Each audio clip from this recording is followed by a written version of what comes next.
It is Sunday, June 1st, 2025, 4:44 p.m. I'm going to be reading day 10 from the 20 Days of Doubt, Devotions of the Skeptic, for the Skeptic.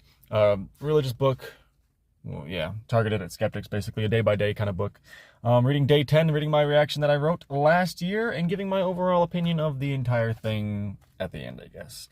But I'm starting by, so you have the whole full context. I always try to read the entire thing without changing the tone of what he's writing.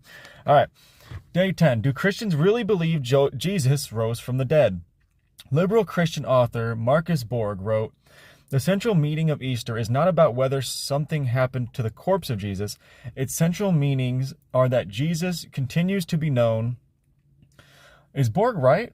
Does it really not matter if Jesus' physical body never left the tomb? Clearly, the resurrection is a story based on historical events, but was the empty tomb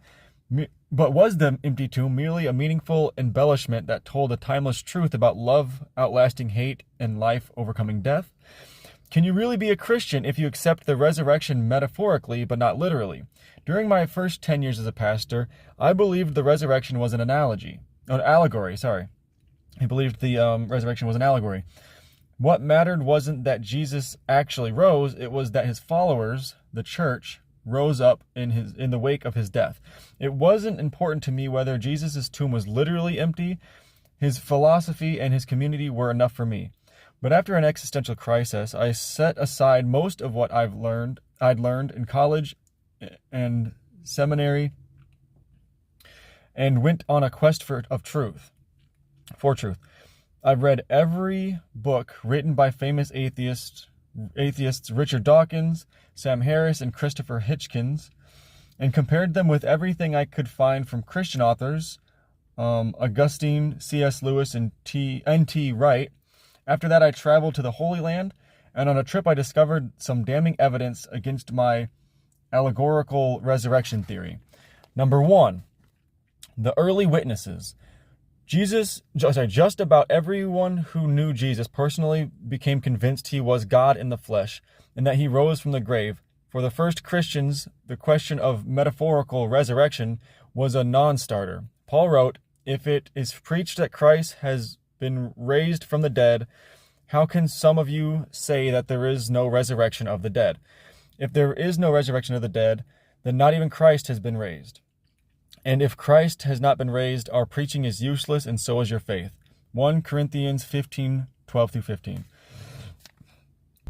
Number 2, graffiti. Inside the disciple Peter's house in Capernaum, archaeologists unearthed evidence of Christian worship during the years immediately following Jesus' death, AD 40s and 50s. So literally 40 and 50. The writing was literally on the wall, etchings that read, "God, Jesus Christ," and "Christ have mercy." Similar writings were discovered in Nazareth, identifying Mary as the Mother of God.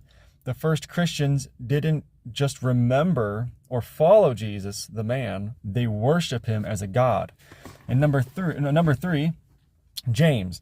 Jesus' little brother James was not one of his disciples. In fact, before Jesus died, James tried to stop Jesus from teaching because he thought his big brother was insane. See Mark 3:21.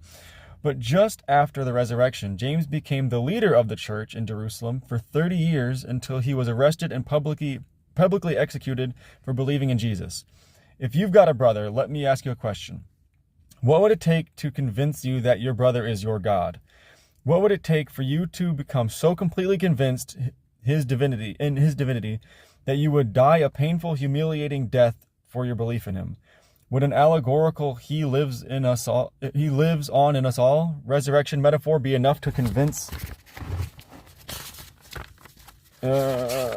you? No. Nothing short of seeing him rise from the dead would be sufficient. And number 4, the explosion. How did 11 ordinary guys become 10,000 committed disciples in the year following Jesus' death? How did the movement gain so much momentum, especially as 10 of the 11 charter members, the disciples, were crucified, burned, or stoned to death by AD 70? How did 10,000 become 1 million by the end of the first century? And how did 1 million become 3.3 billion today? I really struggle to believe that a metaphysical allegory can do that. Real life, flesh and bone, God among us, resurrection did that. I remember standing on the shore of the Sea of Galilee after weighing all the evidence and whispered to myself, it's real, my God, it all really happened. It wasn't an easy thing to admit. I had built my reputation on the idea that I knew more about Jesus than the New Testament authors did. But once I said it out loud, I knew my life could never be the same. And that's day 10. Do Christians really believe Jesus rose from the dead? And now let's read my response. Actually pretty short. If your idea of damning evidence is 1, delusion, 2, irrelevance, 3, presumptions, and 4, miscorrelation, then I'm not surprised you literally believe his reincarnated corpse flew into the clouds. Get your followers to have faith in that. They'll happily swallow any misguidance you have to feed. I'm assuming 1, 2, 3, and 4, delusion. Let's see. Actually, just because I'm curious. And it was kind of a short response, albeit pretty to the point. Let me see, just out of curiosity. 1 are the early witnesses, is what he said. The early witnesses has contributed to delusion, I suppose.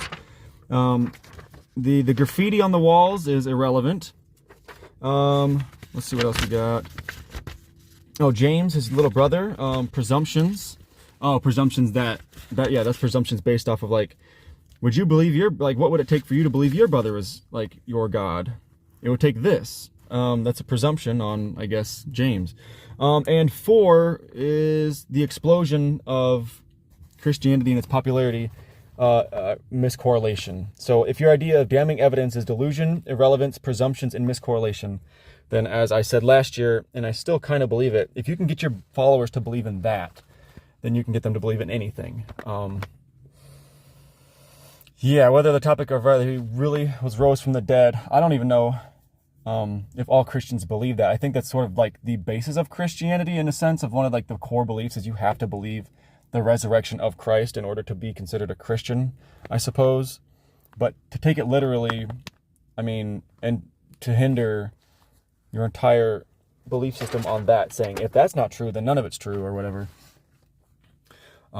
That's a bit of a fucking hill to die on. And I really have nothing to say on whether or not I believe that he was actually reincarnated or not. Whether you agree with me or disagree with me, always question why.